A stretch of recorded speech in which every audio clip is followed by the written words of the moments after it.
आम्मामा यहाँ हेर्दै त भित्र सब छ हेर्नु त।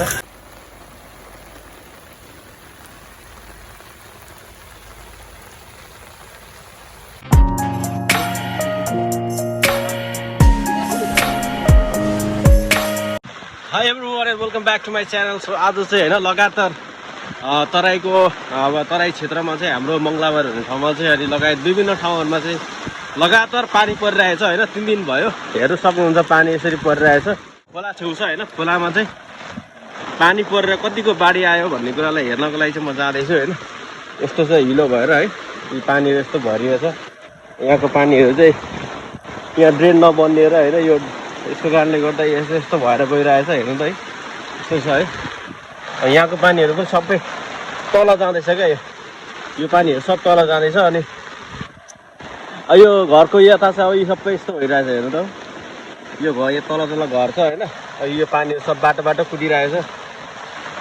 अब हाम्रो एरिया मात्रै होइन, अब उर्लाबारी, इटरी, विराटनगर अनि यस्ता ठाउँहरू चाहिँ डुबानमा परिरहेछ। कतिवटा घरहरू डुबान परिरहेछ बाटो बाटोमा होइन। पानीहरू कुदेर धेरै समस्या भएको छ होला होइन। सो यस्तो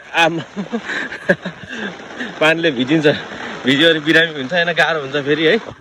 अनि ल हेर्नुहोस् त पानी परेर लगातार 3 दिन भयो क्या पानी परेको चाहिँ। अब 1 दिन भयो पो ठिकै छ। अब यो पोल भत्काएछ यहाँ, यो यसको पोल क्या, यसको तारै चुटिरहेछ नि यहाँ है, तार पुरै चुटिरहेछ है। के छ यता भन्न पानी चाहिँ यता आएन रहेछ क्या, उतातिर आएको यो घरहरू यता छ नि यो साइडमा, यो साइड भएकोहरू सबै डुबाउनु पर्थ्यो क्या। सो गाह्रो छ यहाँ चाहिँ होइन। सट्टै हेर्नुहोस् त यो पोल चाहिँ भत्कायो होइन। यो सिम टिभीको पोल होला सायद, यो नेटको पोल होला होइन। म देखाइदिन्छु ल जुम गरेर। यस्तो छ यो पोल क्या हो। यो पोल चाहिँ अब फेरि यो चाहिँ बगाएर लग्यो भने चाहिँ टेन्सनै हुन्छ होइन। बर्खामा चाहिँ अब यो पारी गाउँ छ नि, यो पारी गाउँ, त्यो पारी गाउँबाट चाहिँ अब मान्छेहरू यता वारी आउनु सक्दैन। किन भन्दाखेरि चाहिँ अब त्यही हो होइन, यत्रो बाढी हुन्छ उनीहरू 1 राउन्ड घुम्नुपर्ने हुन्छ कि। उताबाट पनि बाटो छ नि त, यसरी 1 राउन्ड यसरी घुमेर फेरि अर्को बाटोबाट आउनुपर्ने हुन्छ क्या। यस्तो गाह्रो छ यहाँ। अब म चाहिँ यहाँ बसिरहेको छु है। अनि फाइनल्ली अब यो बाढी आयो होइन। बाढी आएर चाहिँ अब होइन हाम्रो घर छ ढन्न डुबाउँदैन होइन। अब जे भए पनि यो बाढी आउँदा चाहिँ टेन्सन हुन्छ नि त होइन। राति अब बाढी भल पहिरो कतिखेर प्राकृतिक भन्ने कुराको भरै हुँदैन क्या। कतिखेर को मान्छेलाई के ड्याममै आइपर्छ थाहा पनि हुँदैन। सो त्यही कारणले गर्दा होइन यहाँ हेर्न आइरहेको छु म चाहिँ होइन। यो ढुङ्गालाई हानेर हेरौँ न। यो ठुलो ढुङ्गा, यो चाहिँ अलिक ठुलो ढुङ्गा छ नि त होइन। ल हान्दिउँ, ठिकै रहेछ यहाँसम्म। ओए डुबाउँछ कि क्या हो यार, डुबाउँछ कि क्या हो। कति गहिरो छ, गहिरो रहेछ यहाँ त। ठिक्कै ठिक्कै रहेछ क्या, यति मात्रै रहेछ। उता चाहिँ गहिरो होला क्या। यहाँ हेर्नु त आम्मा कस्तो आइरहेछ बेग, पानीको बेग कस्तो खतरा आइरहेछ। डेडली आइरहेछ है। अब यता चाहिँ डर छ क्या, यता घुमेर जानु पऱ्यो। कति रहेछ हेरौँ है त पानीको फोर्स। यताबाट चाहिँ गइदिउँ, यसको पानीको फोर्स कति रहेछ हेरिदिउँ यता। आम्मा कस्तो छ झन्डै लड्यो आम्मा कति धेरै हेर्नु त यहाँ। आम्मा कस्तो डेडली आइरहेछ,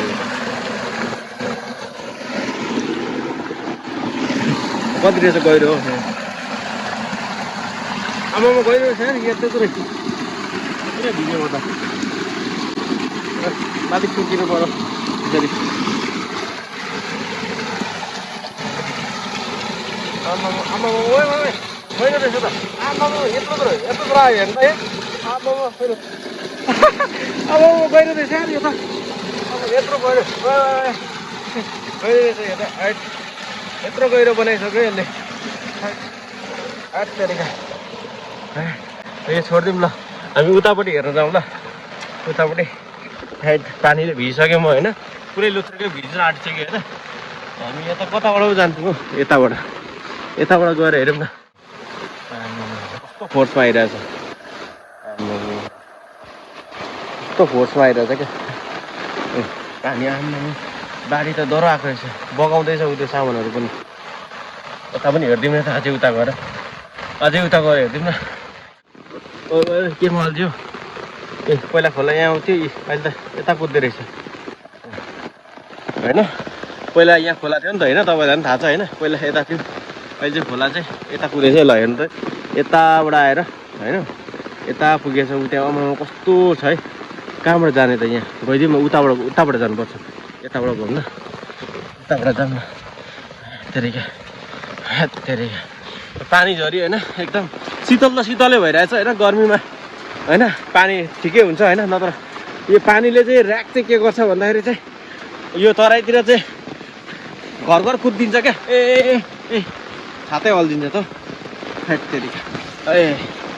तेरिका आम्मामा पक्का बाढी देखिन्छ क्या यहाँबाट हेर्नु त है आम्मा लु हेर्नु त यो सानो खोला पनि यताबाट आउँदैछ है आम्मामा खोलाको किनारमा आम्मामा कस्तो बाढी आइरहेछ यहाँबाट है त अलिक नजिकबाट जाउँ न अलिक नजिक कुदौँ त पुरा धपधपिँदो रहेछ यो त यस्तो हुँदो रहेछ ए ल हेर्नुहोस् है त यहाँबाट हेर्नु त है अलिक त्यो देखाइदिउँ न होइन यस्तो हुँदो रहेछ बाढी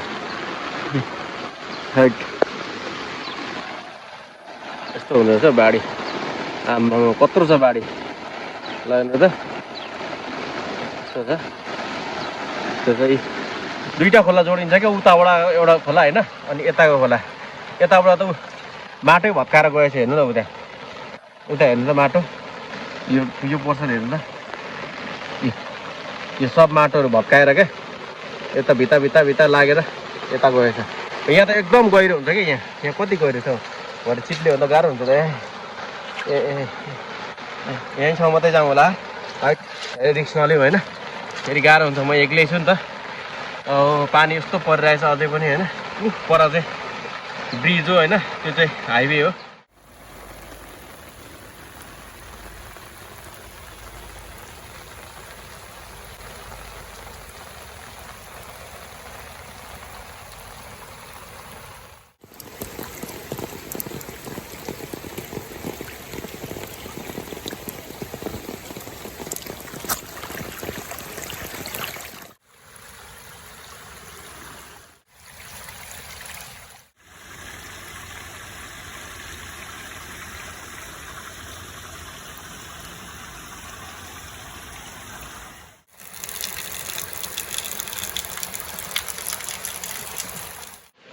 फाइनली म चाहिँ घर आइसकेको छु होइन अनि बाढी पनि देखिसक्नु भयो बाटोमा आउँदाखेरि मैले केही पानीले कता खोला कुदेको होइन बाटो कुदेको पानीहरू देखाएँ होइन अनि म तपाईँलाई यही हाम्रो चाहिँ यस्तो छ क्या ड्रेन छ होइन यो ड्रेनबाट चाहिँ यहाँ चाहिँ लक लागेको छ क्या त्यही भएर थोरै एमाउन्ट अफ पानी चाहिँ यहाँ बगेर जान्छ नत्र पनि यहाँ हाम्रो यहाँ चाहिँ पुरै पानी छ क्या हेर्नु पुरै पानी छ है त सो अब यस्तै ठाउँहरू धेरै छ होइन त्यही कारणले गर्दा अब मङ्गलारेमा अहिले म एकछिनमा जान्छु अरू ठाउँ पनि हेर्छु होइन के रहेछ भन्ने कुरा सो अहिलेलाई स्टेट अहिले भर्खर चाहिँ पानी होइन रोकियो होइन रोकिएको कारणले गर्दा म एकछिन बाहिर निक्लिँदैछु अब के कस्तो पानीले क्षति गरेछ भन्ने कुरा हेर्नको लागि चाहिँ साइकलमा जाँदैछु कि म लाग्यो केही भएन नि होइन पानीले ए ल त्यसो भए टट्ट हेर्न जानुपर्ने हुन्छ नि त होइन साइकलमा सर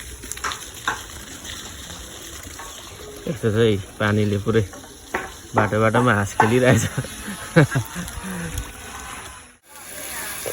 ला यहाँ त हेर्नु त ल सब घरभित्र पानी पसेछ बिजोग भएछ नि त यता हाम्रो कृष्ण धिमालको हाम्रो सरको घर पनि यस्तो भइसकेको छ आम्मा पानी त पुरै यहाँ हेर त ल पुरै घरभित्र पसेछ यहाँबाट यो घरबाट अनि यता पनि भित्र सबै छिरेको छ अरे क्या यहाँ पानी डङडङै यहाँभित्र पनि हाम्रो सबै पानीले पुरै भरिएर दोकानभित्र पानी पसेको छ क्या यहाँ चाहिँ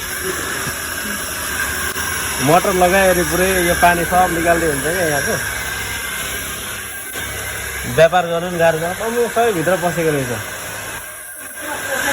कोठै पसेछ यहाँ हेरिदिनु त भित्र सब छ हेर्नु त ल सब भित्र कोठाभित्रै पानी पसेको ल गाह्रो छ यहाँ त सब पानी पसेको रहेछ यहाँ पनि गाह्रो भएछ त है आम्मा सबै आम्मा पुरै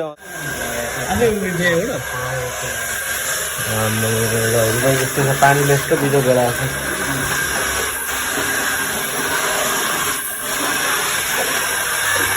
दुईवटा मोटर लगाएर यस्तो रहेछ हेर्नु न पुरै यहाँ पनि पानी भित्र पसिरहेको रहेछ यस्तो छ है बङ्गलाहरूको अवस्था ल तपाईँहरूले हेरिहाल्नुभयो होला होइन पुरै घरभित्र पानी सबै होइन एकदम गाह्रो भइरहेको रहेछ यहाँ चाहिँ पानीको कारणले गर्दाखेरि होइन सो ड्रेन अलिकति व्यवस्थित नहुँदा र घर राम्रोसँग नबनाउँदा यस्तै हुन्छ कि अलिक म यहाँ मङ्गलारेको चोकमा छु होइन अनि यो होटलको अगाडि चाहिँ एकदम पानी क्या यस्तो भइरहेछ है भरिएर यहाँ चाहिँ यस्तो चाहिँ टेम्पो स्ट्यान्ड र सफारी स्ट्यान्डमा यस्तो भइरहेछ है अवस्थामा त ठिकै छ होइन सो अब हामी नेक्स्ट स्पोटमा जाउँ हेरौँ होइन के रहेछ पानीले के बिगार गरेर चाहिँ हेरौँ है त यहाँ हाम्रो यहाँ दिदी चाहिँ भर्खर बुढी भयो भने चाहिँ होइन कहाँ बुढी हुनु हो ल हेर्नुहोस् त पानीले होइन यो मङ्गलारेको होइन टट्ट यहाँदेखि हाइवेदेखि यहाँको चाहिँ यहाँ चाहिँ पुरै पानी भरिएको रहेछ पुरै पानीले 2-3 दिन पानी परेको झन्डै डुबान भयो मङ्गलारे पनि है यहाँ चाहिँ बोर्ड लिनु आएको होइन 30 रुपियाँ पाउले घरमा खाने सब्जी नै छैन निक्लिनु पाएको थिइनँ आइयो यस्तो छ है हाम्रो बल्ल अलिकति गाडीहरू पनि होइन सब हिँड्न थालिरहेछ होइन त भने गाडीहरू पुरै बन्द थियो हेर त है यसरी हिँड्दैछ चरर लगाएर कस्तो दामी देखिरहेछ मौसम पनि है पानी नपर्दा कस्तो बवाल देख्छ होइन अब म चाहिँ चोक गएर होइन सबै हेरेर पनि आइसकेँ होइन अहिले घर आइपुग्न आँटिसकेँ त्यही कारणले गर्दाखेरि सो आजको भ्लग तपाईँहरूलाई मन पऱ्यो भने डु लाइक सेयर सब्सक्राइब गर्नु होला सो एभ्रीवन आजको लागि बाई बाई